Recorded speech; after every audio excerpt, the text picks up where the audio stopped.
Maintenant, je vais vous présenter les propriétés des principales fractions tirées du pétrole. Le pétrole est une substance qui se trouve dans la Terre et qui est un liquide brunâtre, noirâtre, formé d'un très grand nombre de molécules différentes qui toutes contiennent du carbone et de l'hydrogène. Les molécules qui sont dans le pétrole vont de 1 carbone à un nombre très élevé de carbone. Dans les raffineries de pétrole, on distille le pétrole et on le sépare en ces différentes fractions qui vont de C1 à environ C30 et que je vais vous présenter ici.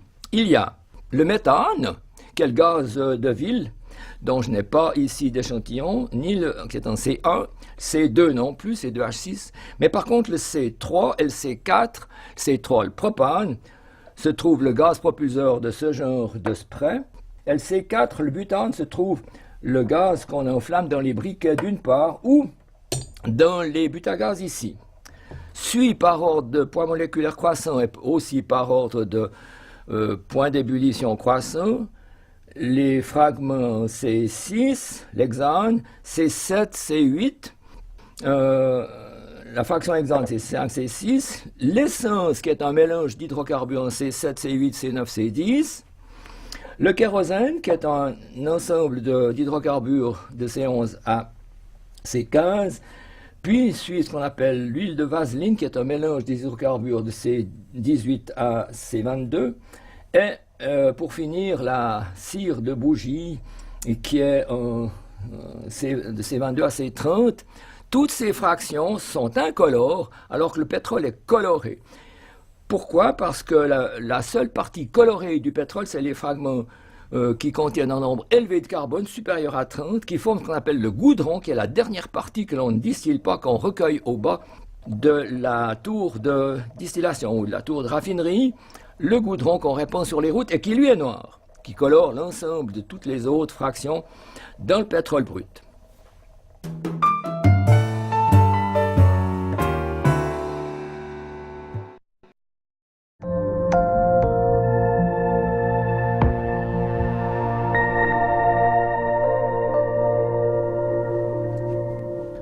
Bon, j'aimerais montrer ici que la combustion des hydrocarbures, du butane en particulier, puisque c'est le bec qui brûle ici, dégage de la vapeur d'eau et du gaz carbonique si elle est bien menée. Alors, pour ce faire, j'utilise un ballon sphérique, un ballon vert, que je vais recouvrir au-dessus de la flamme. Ainsi. La flamme brûle, mais elle s'éteint. On voit qu'au bout d'un instant, elle ne brûle plus. Par contre, on distingue qu'il y a de la buée qui s'est formée à l'intérieur du ballon, parce que le ballon devient légèrement translucide, légèrement opaque. Il y a de la buée. Je récolte le gaz qui est dedans, et il s'éteint parce qu'il n'y avait plus d'oxygène. Qu'est-ce qu'il y a à la place de l'oxygène? Il y a du gaz carbonique. C'est ce qu'on dit, mais il faut maintenant le montrer. Pour le montrer, on utilise un réactif qui est l'eau de chaux, qui est une solution d'hydroxyde de calcium, CaOH2 fois saturé, qui est à peu près 0,022 molaires, qui est dans ce flacon brun et dont on ne voit pas très bien de loin les propriétés. Si j'en prends un peu dans ce tube en verre, dans cette éprouvette, ainsi, on voit que la solution n'a rien de particulier, elle a l'air limpide, exactement comme si c'était de l'eau. Ça n'est pas de l'eau, c'est de l'eau de chaux. Si je prends, et je vais le montrer, si je prends mon récipient qui contient maintenant du gaz carbonique et que j'y verse l'eau de chaux en question, à court instant, je perds évidemment un peu de gaz, mais si j'agite, naturellement que la buée s'élimine, mais on devrait voir que la solution se trouble.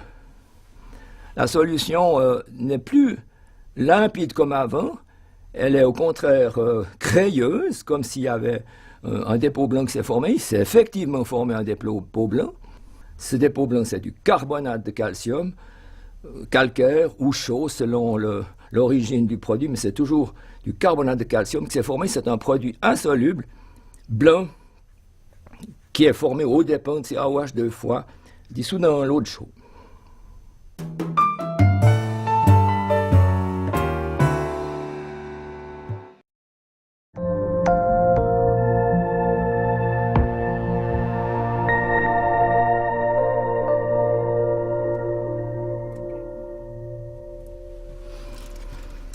Nous allons démontrer ici l'inflammation, la combustion des principales fractions liquides extraits du pétrole. Il s'agit donc, je le répète, de l'hexane, fraction hexane, qui est un mélange d'hydrocarbures C6, C5, C6, l'essence, mélange d'hydrocarbures de C7 à C10, le kérosène, plus lourd, de 11 à C15, l'huile de vaseline de 16 à 22 et la cire de bougie qui n'est pas encore en liquide, qui fondra bientôt, plus grand que 22 carbone, de 23 à 30. Pour les enflammer, je vais utiliser des petites capsules en porcelaine, comme vous en voyez une ici qui est pour l'instant nue, mais je vais les recouvrir d'aluminium de ménage pour une raison fort simple, c'est que c'est plus facile pour moi de les nettoyer après, si je les recouvre à l'avance avec de l'aluminium. C'est ce que je fais ici avec l'une de ces capsules, dont je vais montrer comment je m'y prends. Là, on les recouvre d'aluminium de manière artisanale. Et voilà, on a ainsi, les trois autres sont prêtes, 3 capsules prêtes à recueillir un peu de ces liquides, de ces hydrocarbures, que je vais enflammer tout à l'heure. Alors, je commence par l'huile de vaseline, qui est la fraction la plus lourde, que voilà, j'en ai pris un peu, la quantité précise n'importe pas beaucoup. Le kérosène, j'en prends aussi un peu. La quantité, là encore, la quantité n'importe pas beaucoup. L'essence, qu'on appelle parfois aussi benzine en Suisse, et la fraction hexane qui est la fraction la plus légère, qu'on appelle parfois éther de pétrole. Là voilà. Ces 4 hydrocarbures brûlent très bien à l'air, comme je vais vous le montrer.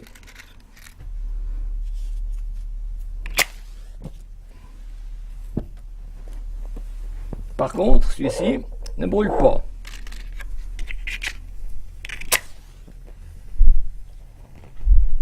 Mais l'allumette qu'on y trempe maintient la flamme. L'huile de vaseline, pareil. Non, il faudra une ici. Voilà, ça fait mèche. Vous voyez que la flamme produit du carbone. La flamme n'est pas très bien menée parce qu'elle dégage beaucoup de fumée noire, donc de charbon. C'est la preuve qu'il y a du carbone dans l'essence et dans la fraction hexane. On voit que la flamme ici est plus importante que là, parce que l'hexane est plus volatile que l'essence. Tous les deux sont très volatiles, mais quand même, la première est plus volatile, elle s'évapore plus vite, ça brûle de manière plus importante. Celle-ci s'est déjà éteinte, et on voit qu'il y a à l'intérieur un dépôt noir, qui est du carbone, qui est encore une fois la preuve que la combustion n'a pas été très bien menée. Là, il y a aussi du carbone, qui est aussi la preuve que la combustion n'a pas été très bien menée, qu'il manquait d'oxygène. C'est normal, l'oxygène doit pénétrer à l'intérieur de cette capsule pour faire brûler l'essence, et le contact n'est pas très bon. J'ai encore allumé le dernier fragment, c'est-à-dire la bougie, qui est une combustion qui est tellement banale que ça ne vaut pas la peine d'en parler. Tout le monde a déjà enflammé des bougies, mais juste à titre comparatif, je vais vous montrer comment se fait cette combustion. L'intéressant, c'est que le kérosène ou le pétrole lampant qui est là brûle, mais voilà, maintenant, il s'enflamme tout seul.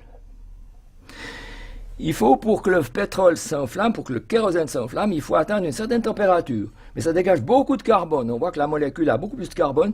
La fumée noire qui s'échappe est plus importante que dans les cas précédents.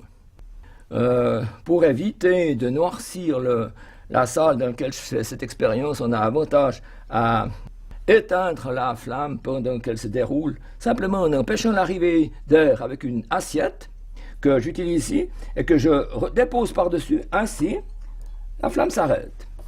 Et par là même, le dégagement de charbon qui pourrait être éventuellement gênant, voire nocif.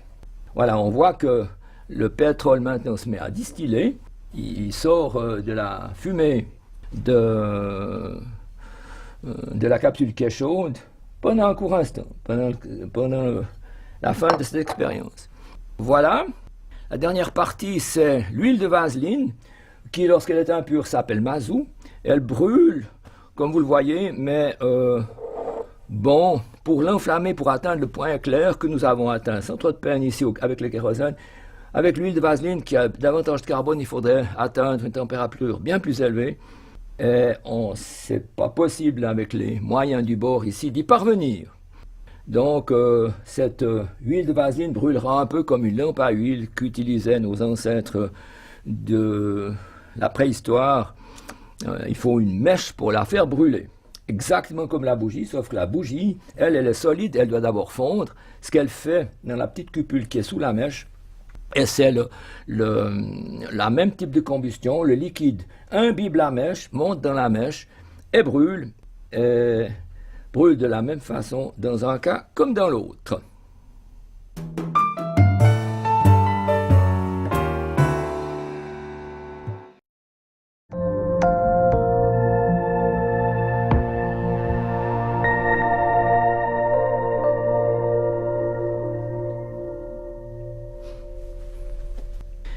Ici, j'aimerais montrer le principe du moteur à explosion. Le moteur à explosion, c'est le principal élément qui met en marche une voiture. Dans une voiture, on a des cylindres dans lesquels on injecte de l'essence qui brûle, ou plutôt qui explose, et qui pousse un piston, lequel met en marche les roues. Ici, je n'ai pas de véritable cylindre, mais j'ai un récipient qui est une ancienne boîte de café en verre d'à peu près 1 litre. 1 litre, c'est 1000 cm3, c'est-à-dire grosso modo la cylindrée d'une voiture ordinaire. Pour montrer comment le moteur marche, on injecte de l'essence dans ce moteur et par essence, j'entends le mélange des hydrocarbures qui est vendu dans le commerce sous le nom d'essence ou de benzine qui contient un mélange complexe de molécules, mais dont la plus importante est l'octane. Octane veut dire 8 carbone. Voilà la molécule d'octane. 1, 2, 3, 4, 5, 6, 7, 8 carbones. Les autres sont des atomes d'hydrogène. 8 carbones, c'est l'octane. C'est le plus important. Tout le monde connaît le problème de l'indice d'octane. Bien, je vais maintenant prendre de l'essence, mais dans un moteur, on l'injecte avec un injecteur dont je n'ai pas ici d'échantillon à disposition. Par contre, j'ai une petite seringue qui pourra faire l'effet, une petite seringue d'1 millilitre qui va me permettre de prélever un peu d'essence de ce réservoir. Alors, allons-y, prélevons avec cette seringue, prélevons un peu, là. Je vais injecter maintenant quelques gouttes d'essence dans le cylindre, mais il faut encore remarquer que le cylindre est fermé par une rondelle, qui est une rondelle de bière percée dans un trou central, et cette rondelle de bière permet de laisser entrer le gaz qui va brûler, donc l'essence, et il va servir de piston. Dans un vrai cylindre, c'est le piston qui est poussé par la combustion, par l'explosion de tout à l'heure, et qui met en marche les roues par l'intermédiaire d'une bielle. Alors, j'ai injecté un peu de gaz, il en faut très peu pour ce récipient qui a à peu près 1 litre de volume. L'expérience montre qu'il faut à peu près 4 gouttes. Alors, allons-y. 1, 2, 3, 4, bon j'en mets 5, ça va aussi, c'est pas très critique. Maintenant il faut que le gaz s'évapore. Normalement, dans la pratique, le gaz s'évapore tout de suite, mais ici c'est pas un bon carburateur que j'ai à disposition puisque c'est cette simple seringue. Il faut que j'attende que le liquide veuille bien s'évaporer. On n'a pas de sécurité pour savoir si vraiment il est évaporé ou non. Mais bon, je pars de l'idée que c'est le cas. Maintenant, il faut faire démarrer, exploser le mélange essence-air. Pour le faire exploser, il faut une bougie dans un cylindre de voiture. Moi, je n'ai pas de bougie. Par contre, j'ai une allumette. Alors, je vais allumer une allumette. Et quand je la laisse tomber, enflammée par le trou, elle va enflammer le mélange essence-air qui se trouve à l'intérieur. Allons-y. Et vous avez vu, ça repousse le piston un peu vers le haut. C'est le fameux mouvement moteur qui met en marche les roues. On voit très bien qu'il s'est formé de la buée parce que le cylindre est devenu légèrement opaque. Il n'est pas aussi transparent que tout à l'heure. Donc cette buée, c'est de l'eau. Ça prouve que la combustion, comme tout à l'heure, tous les hydrocarbures, dégage de l'eau. Si on veut répéter l'opération, il faut ouvrir le bocal et puis attendre que les gaz de combustion veuillent bien sortir. On ne sait jamais quand le gaz carbonique est parti, ainsi que la vapeur d'eau, mais on se rend à peu près compte en considérant que la buée, le moment où la buée a disparu. Ça devrait à peu près être le cas maintenant.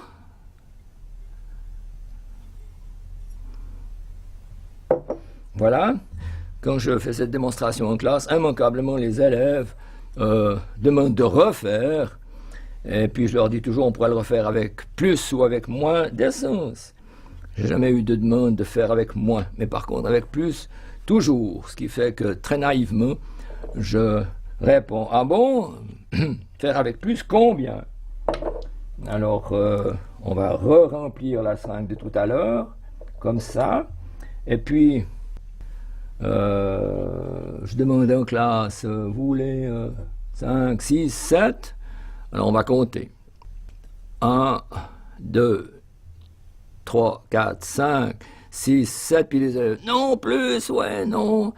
8, 9, 10, 11, 12, 13, 14, 15. En général, je vide la seringue. 16, 17, 18, 19, 20. Voilà, j'ai mis 20 gouttes à l'intérieur. Et puis, bien sûr, ça fait beaucoup de liquide.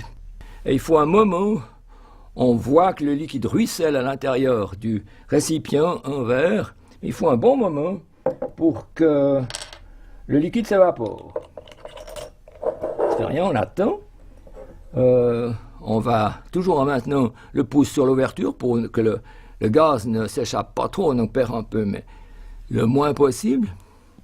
Et puis vient le moment où tout est évaporé, où on peut essayer de voir ce qui se passe. Quand on enflamme, à ce moment-là, les élèves se cachent au fond de la classe parce qu'ils croient que ça va être une super explosion. Ça va être une grande déception parce que, vous allez le voir, il n'y aura pas d'explosion du tout, ou presque pas. Mais le gaz brûle,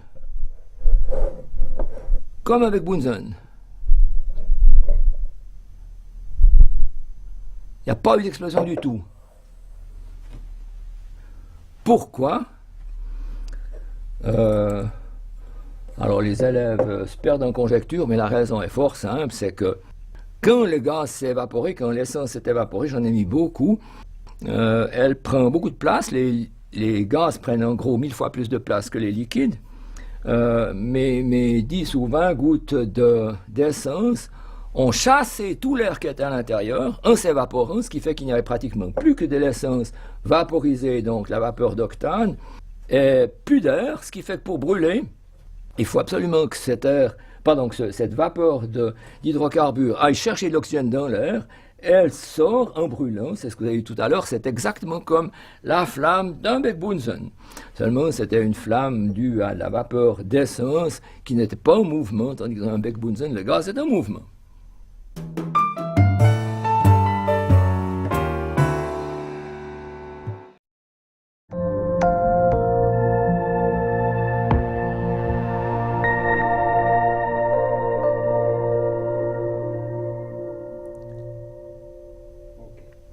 Ici, j'aimerais montrer que les vapeurs peuvent être très lourdes et ne pas s'élever, même si le liquide est volatile.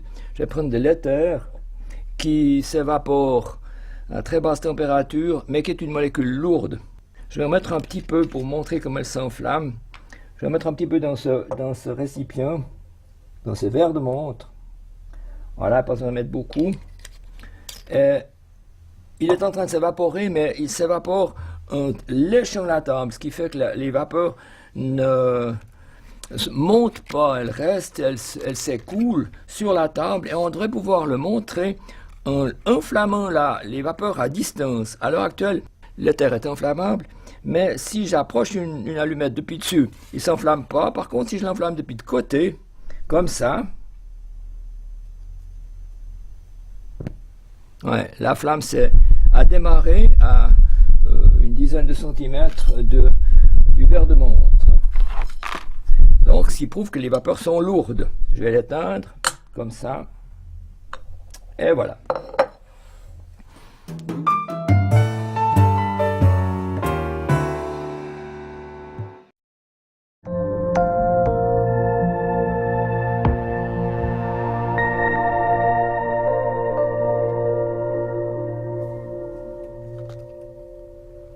J'aimerais montrer ici le principe du fonctionnement des tornades. Même tornades qui se produisent souvent dans la mer des Antilles et qui ont des effets dévastateurs. Mais ici, on va le faire avec une lampe à alcool. J'ai ici devant moi un vieux tourne-disque du temps où on utilisait des micro-sillons qui pouvaient tourner, avec des tables qui tournaient à 33, 45 ou 78 tours minute. Je vais le mettre à la vitesse maximum, 78 tours minute. Et je vais faire brûler sur la platine de ce tourne-disque un peu d'alcool dans ce cristallisoire dans lequel il y a du papier pour empêcher que le liquide qui est à l'intérieur soit trop projeté par la force centrifuge vers l'extérieur. Alors, allons-y, je vais prendre de l'éthanol et j'en mets un peu dans ce récipient.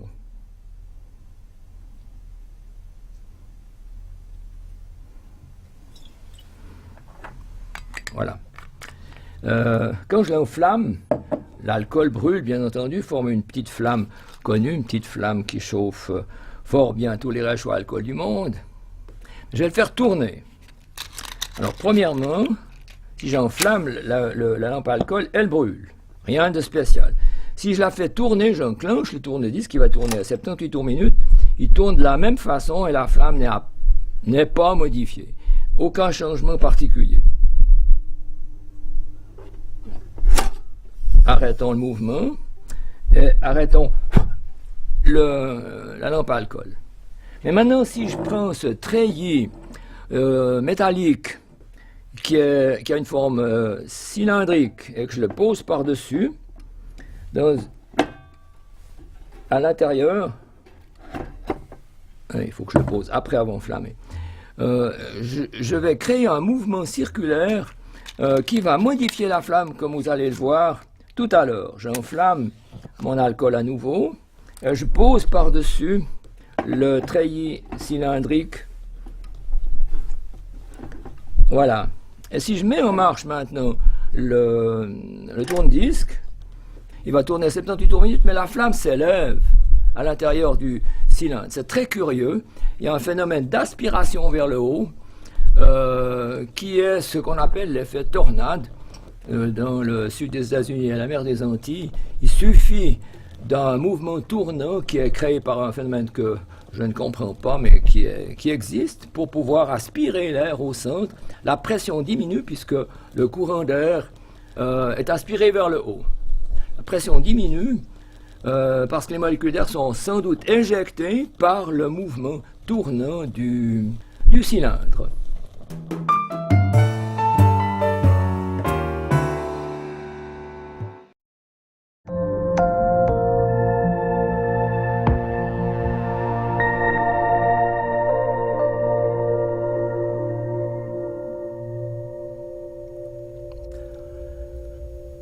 Voilà, ici nous allons démontrer que le mélange hydrogène-oxygène, le mélange des deux gaz H2O2, est explosif. Il réagit pour former de l'eau, mais il y a plusieurs façons de le faire. Soit on le fait en apportant une flamme, en approchant une flamme du mélange gazeux, soit on le fait en utilisant un catalyseur, et c'est ce que je vais faire ici. Le catalyseur est un échantillon de platine déposé sur céramique, et je vais préparer un mélange hydrogène-oxygène et le mettre au contact de ce catalyseur. Pour préparer le mélange, je vais prendre une seringue en verre, dont on voit ici l'essentiel du fonctionnement, qui est gradué de 0 à 100 millilitres. Je vais mettre 2 fois plus d'hydrogène que d'oxygène. J'ai de l'hydrogène dans une bonbonne qui est située ici et de l'oxygène dans une bonbonne qui est située à l'arrière. Je vais commencer par mettre de l'hydrogène à l'intérieur de cette seringue. Voilà. Alors, j'introduis jusqu'à ce qu'il y ait 80. Il y a 80 millilitres. J'ajuste à 80. Et je vais rajouter de l'oxygène. Il faut que je l'apporte à l'arrière ici. Ainsi. Voilà. Il y a 120, un peu plus que 120 millilitres. Si maintenant, je prends ce mélange de gaz et que je l'envoie à l'aide de ce petit tube en caoutchouc, dans ce tuyau puis qui arrive sous cette plaque au-dessus de laquelle se trouve ce verre, c'est un verre en polystyrène, en plastique, j'injecte mon mélange de gaz. Quand ce sera fait, je le place aussitôt, il ne va pas rester longtemps, il va chasser l'air qui s'y trouve. Je vais le placer aussitôt sur une petite bille que j'extrais de ce flacon qui contient mon catalyseur. Cette bille, je la pose sur ce bouchon. Voilà, il y a un petit bouchon, un bouchon en liège. Alors allons-y. J'injecte mon mélange gazeux. Là, je le pose là-dessus et on attend.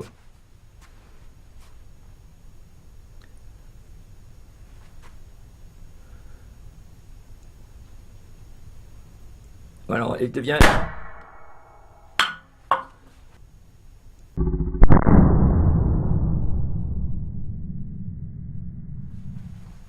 On a vu que le catalyseur est devenu incandescent et le mélange a explosé. Le petit flacon a été projeté en l'air. On le retrouve peut-être sous la table.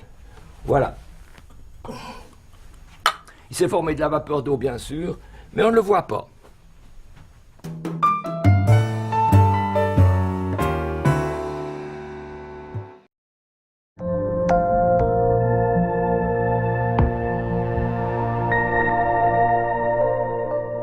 Voilà, ici, j'aimerais démontrer que l'hydrogène brûle, on l'avait vu, il explose lorsqu'il est mélangé à de l'air ou de l'oxygène, on l'a vu aussi, mais j'aimerais démontrer maintenant qu'il peut très bien se passer les deux phénomènes l'un après l'autre. L'hydrogène brûle, puis explose. C'est ce que je vais te montrer avec cet appareil très simple qui est formé par une bouteille de PET, une bouteille qui avait contenu de l'eau autrefois, dont j'ai scié le bout, le fond, et que je vais remplir d'hydrogène.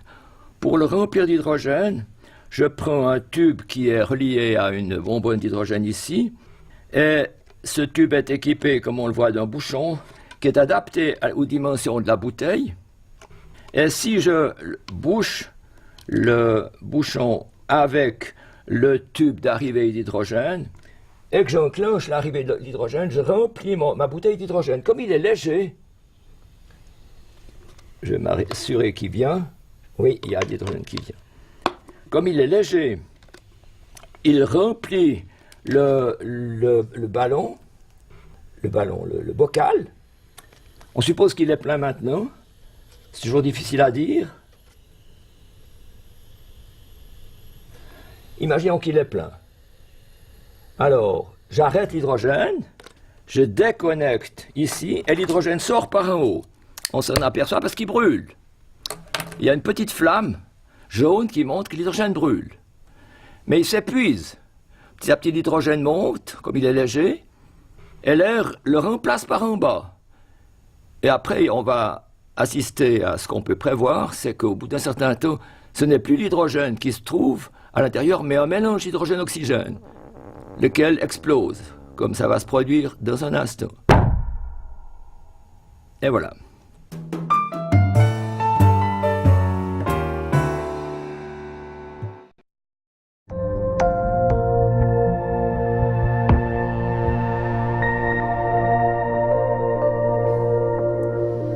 Bien, je vais montrer maintenant la combustion de la farine. Normalement, la farine ne brûle pas lorsqu'elle est en vrac, mais si on la pulvérise sous forme d'un brouillard ou d'un nuage dans l'air, elle s'enflamme. C'est ce que je vais essayer de vous montrer. Pour ça, il faut faire un nuage de farine. Pour faire un nuage de farine, il faut la pulvériser à l'aide d'un courant d'air dans un récipient fermé ou presque fermé, qui sera cette cuve. Cette cuve en plastique servait autrefois de récipient pour de la lessive. Elle ira très bien pour la démonstration qui suit. Elle est vide et j'y ai percé un trou dans la base. Par ce trou devrait passer un tuyau en caoutchouc servant à porter le courant d'air que je vais souffler à l'intérieur. J'ai utilisé un deuxième petit récipient identique. Ce récipient qui est un petit flacon aussi en plastique dans lequel a été percé également un trou de même nature et de même grandeur. Par ce trou, je vais faire entrer un petit bout l'extrémité d'un petit bout d'un tuyau de caoutchouc que voilà, je l'introduis à l'intérieur comme ça, ce qui fait que maintenant, comme on voit, le tube de caoutchouc se termine à l'intérieur de ce petit récipient. Si maintenant j'introduis le tout dans mon grand récipient plastique et que je fais passer le tuyau de caoutchouc à l'extérieur, comme ça, là, on a maintenant les deux récipients l'un dans l'autre, le petit dans le grand, muni le tout d'un tuyau de caoutchouc. Je peux remplir le petit récipient avec de la farine. Pour ce faire, je vais prendre de la farine issue de ce cornet de farine tiré du prochain supermarché. Je vais mettre un peu de farine dans le récipient central intérieur. Une deuxième cuillerée, comme ça. Là, on peut en mettre même une troisième si... Voilà. Et maintenant, c'est prêt à... L'appareil est prêt à être utilisé pour faire un brouillard. Ce que je ferai en soufflant dedans. Mais auparavant, il faut introduire une bougie qui est fixée à ce bricolage en fil de fer, de manière à ce qu'elle soit suspendue à l'intérieur. Si je la mets à l'extérieur comme ça, on verra mieux ce qu'il en est. Je vais faire le tout, la même chose, à l'intérieur. Alors on va allumer notre bougie. Voilà. Placer le tout dans le récipient plastique. Voilà.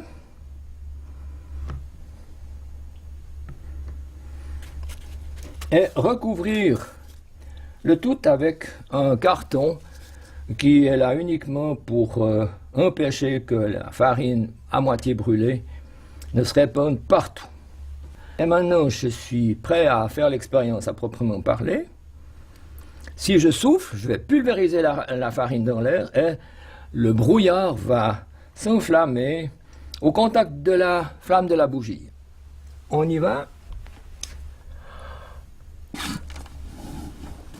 Vous avez vu, il y a une petite flamme, la fumée de farine s'est enflammée. On sent maintenant comme une odeur de boulangerie. Le brouillard de farine s'est enflammé. C'était pas très fort, mais c'est visible. C'est plus visible si on prend de la sciure qui s'enflamme plus facilement. Je vais répéter la même opération avec de la sciure, donc du bois, comme ceci. Si je prends un peu de sciure et que je la mets à l'intérieur de mon récipient, sortons provisoirement la bougie.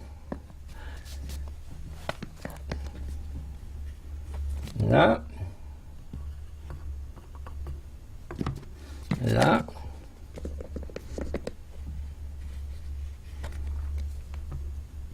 Et voilà. La sciure, comme c'est du bois, elle s'enflamme plus facilement. On verra donc un peu mieux si je fais mon brouillard de sciure à l'intérieur, comment elle s'enflamme. Allons-y. Je souffle de nouveau. Ça a brûlé cette fois de manière significative.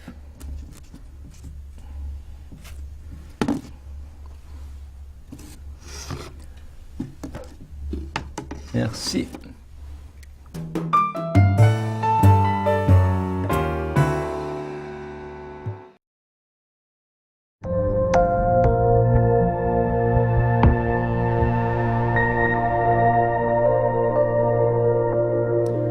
Nous allons montrer ici une réaction curieuse qui est la seule connue qui se passe entre deux solides. Deux solides qui, lorsqu'on les met en contact l'un avec l'autre, produisent une inflammation spontanée. Le premier d'entre eux est le chlorite de sodium, NaClO2. Le chlorite, attention, ça n'est pas le chlorate ni le chlorure. NaClO2, c'est un produit peu courant, bon marché, mais peu courant. Le deuxième est le thiocyanate d'ammonium, NH4CNS, qui est plus courant. Si on verse le premier de ces produits sur le deuxième, ou vice-versa, la réaction produit une inflammation spontanée. On va essayer de la démontrer ainsi. En prenant un peu de thiocyanate,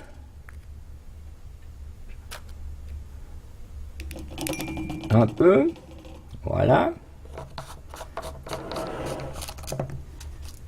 et un peu de chlorite avec l'autre extrémité de la spatule. Que voilà. Il arrive que la réaction démarre tout de suite, et si ce n'est pas le cas, il faudra peut-être ajouter une goutte d'eau. C'est très curieux. Attention, c'est ainsi. Deuxième goutte, deuxième quantité. Voilà, il ne s'est rien passé, mais si j'ajoute une goutte d'eau, la réaction va démarrer. C'est drôle, l'eau fait démarrer une réaction. Et on peut continuer, j'avais mis beaucoup de thiocyanate et peu de chlorite, on peut continuer cette fois à remettre du chlorite, la réaction continue. Tant qu'il y a du thiocyanate, la réaction continue. On voit qu'il se forme une matière jaune-orange. Cette matière jaune-orange, c'est du soufre. Le chlorite libère son oxygène au contact de NH4CNS. L'oxygène fait brûler les atomes N, H et C, mais laisse le soufre.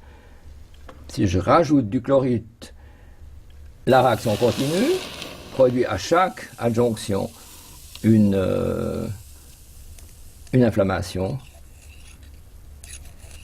À la fin, quand j'aurai ajouté assez, c'est le soufre qui finit par brûler. Mais le soufre dégage SO2, ce qui est une odeur désagréable, ce qui fait qu'on a meilleur temps d'arrêter avant la fin de l'opération, et de se contenter de voir qu'il y a du soufre formé et de ne pas le brûler avec un NaClO2.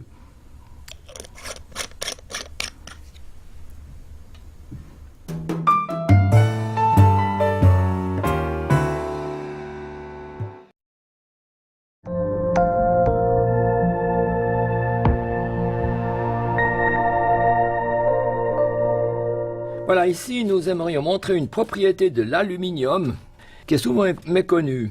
L'aluminium est un métal très souvent utilisé, on en fait des feuilles d'aluminium à usage ménager, comme celle-ci, mais peu de gens savent qu'il y a en réalité un sandwich là-dedans. Dans une feuille d'aluminium, il y a 3 épaisseurs. Une couche devant incolore, une couche arrière incolore, mais étanche et résistante, Par contre, l'aluminium qui est entre les deux, le métal, lui, il fond à relativement basse température. Ce que nous allons montrer, à plus basse température en tout cas, que les couches protectrices d'alumine qui sont devant et derrière. Si j'allume mon bec de gaz maintenant, comme ceci, et puis que je prends ma feuille d'aluminium, donc attention de bien la tenir, comme ça, et que je la pose dans la flamme.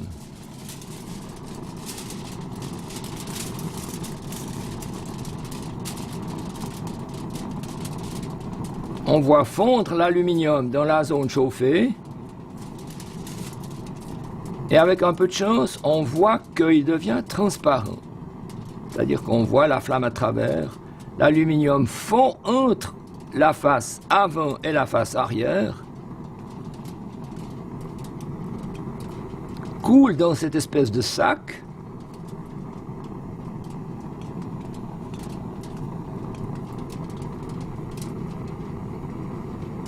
Et il reste ici dans la zone centrale qui a été chauffée, donc ici, il reste une matière qui est plus de l'aluminium, qui est très friable, qui est de l'oxyde d'aluminium. Si je mets mon doigt à l'intérieur, comme ça, elle se fond facilement, elle se casse, c'est plus de l'aluminium. C'est les deux faces, avant et arrière, qui sont formées donc d'oxyde d'aluminium, Al2O3. Voilà.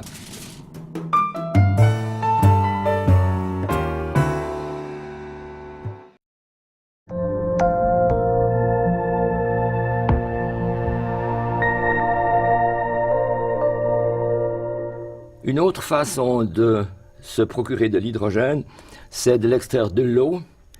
L'eau H2O contient l'hydrogène. C'est pas très facile. On peut le faire par électrolyse ou on peut le faire par l'action d'un métal extrêmement réactif comme le sodium. J'ai ici un flacon de sodium qui contient une barre de sodium que je vais sortir, mais le sodium réagit très vivement tant avec l'eau qu'avec l'air aussi, ce qui est une propriété indésirable ici. C'est pour ça qu'on est obligé de le conserver à l'abri de l'air et à l'abri de l'eau. Ici, il est conservé sous pétrole. Sous pétrole, c'est-à-dire dans ce flacon qui est lui-même rempli de pétrole, et maintenant, en le prenant avec les doigts, je m'imbibe de pétrole. À l'air, qu'on le veuille ou non, le sodium se recouvre d'oxyde de sodium qui est gris, bleu. Comme c'est un métal, mais un métal mou, on peut découper dans cette barre de sodium, oxydé en surface, un peu de métal sodium. Puis on peut voir qu'il est à ce moment-là brillant comme du métal, mais il ne va pas le rester longtemps. Dès qu'il est quelques instants à l'air, la surface brillante du sodium se ternit parce qu'elle s'oxyde, se recouvre de la même couche d'oxyde qu'elle a. C'est ce qu'on va voir. Je vais couper tout de même une tranche de sodium et pendant quelques secondes, on verra qu'il est brillant, mais ça ne va pas durer longtemps parce que, qu'on le veuille ou non, on l'expose à l'air. Je vais donc couper un petit peu de sodium, une tranche, comme ça, et vous voyez, j'espère qu'il est brillant. Il est déjà, l'effet brillant est déjà passé, il est déjà oxydé. On ne peut pas faire autrement que de constater l'oxydation, on ne peut pas travailler autrement qu'en présence, au contact de l'air. Je remets l'excès de sodium dans le flacon et je vais travailler avec ce tout petit bout que j'ai éliminé. J'ai ici une tranche de sodium qui réagit donc, comme je l'ai dit, violemment avec l'eau. Je vais en couper encore un plus petit bout, vraiment une très petite quantité, pour montrer que le sodium réagit avec l'eau, mais réagit si violemment qu'il n'arrive pas à pénétrer dans l'eau. Si on le verse dans le petit flacon, le petit récipient qui est un cristallisoire ici plein d'eau, il réagit vivement, mais il produit de l'hydrogène. Le sodium chasse l'hydrogène de sa molécule et forme du gaz H2. On le voit, il flotte à la surface. Il se promène un petit morceau de sodium comme si c'était un petit bateau. Il est plus lourd que l'eau, mais il est maintenu en suspension par l'hydrogène qu'il produit au contact de l'eau. L'hydrogène peut s'enflammer. On va essayer de le montrer. Ça forme une toute petite flamme jaune. Je ne suis pas sûr qu'on le voit.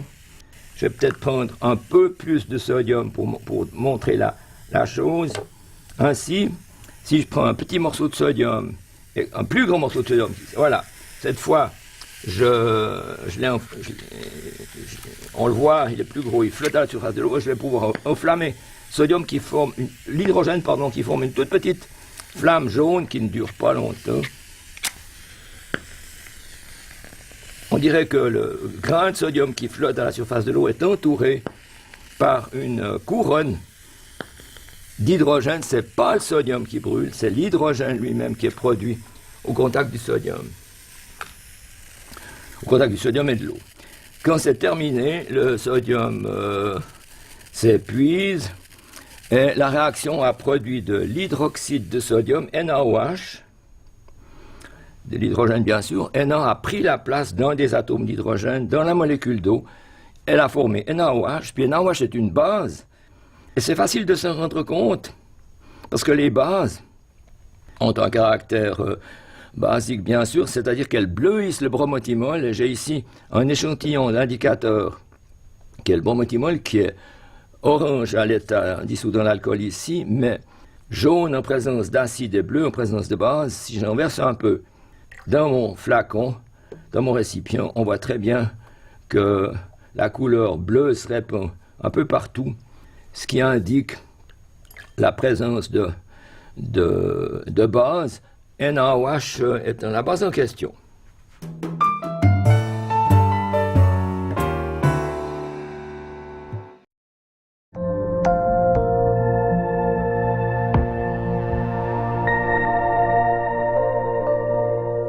Voilà, j'aimerais montrer maintenant une propriété de l'aluminium qui est de réagir avec les solutions de soude NaOH pour dégager de l'hydrogène. C'est très facile à montrer, il suffit d'avoir une solution de NaOH de concentration 1m, 2m ou supérieure, c'est égal, de prendre un peu d'aluminium issu d'un rouleau d'aluminium de ménage. En voilà un peu, j'en ai pas besoin d'autant.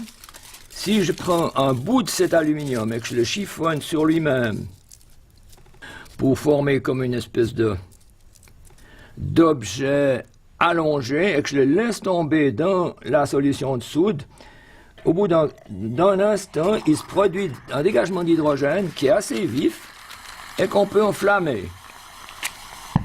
Voilà, il se produit une flamme d'hydrogène qui est due à la réaction de l'aluminium sur NaOH qui se forme de l'aluminate de sodium.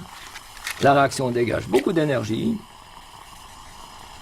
De temps en temps, à la suite d'arrivée d'un peu d'eau, la flamme s'éteint, mais il suffit de la rallumer. L'hydrogène qu'on obtient est comme toujours légèrement, facile à enflammer.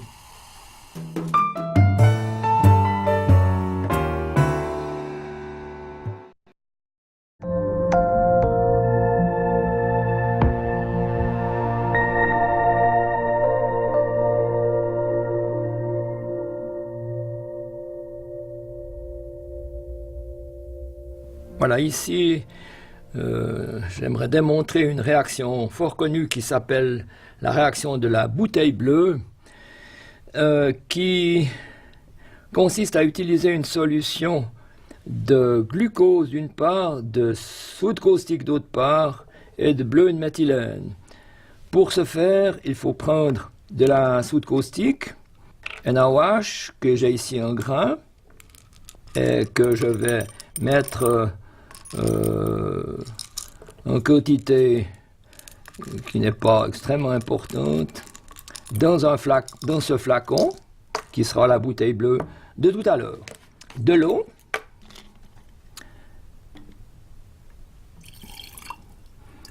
là aussi la quantité n'est pas extrêmement importante, là, et du glucose. Le glucose sera le produit utile pour tout à l'heure. Je vais en mettre quelques spatules.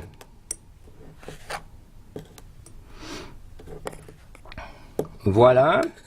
La quantité précise, comme je viens de le dire, n'est pas fondamentale.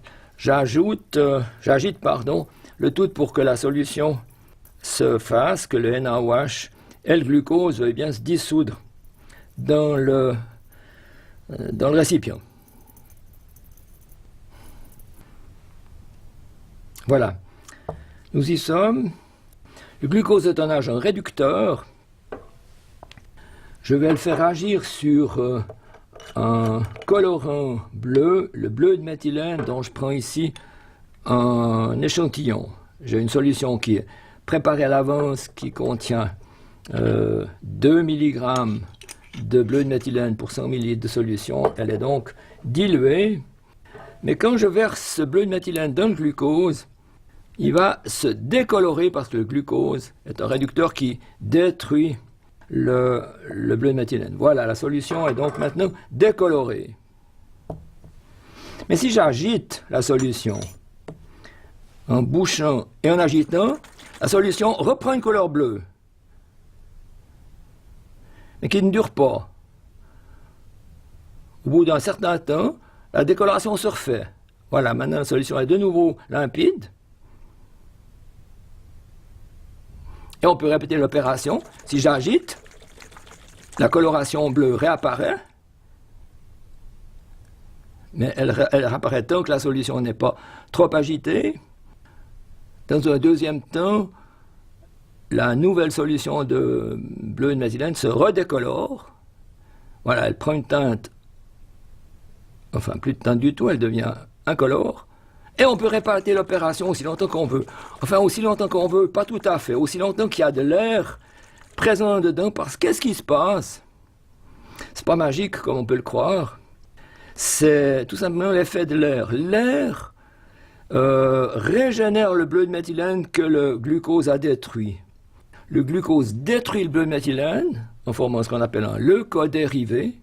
Mais ce leucodérivé est sensible à l'oxygène de l'air, ce qui fait que dès on force le contact entre l'air et la solution qui est dessous, le bleu de méthylène se reforme et on obtient de nouveau une coloration bleue.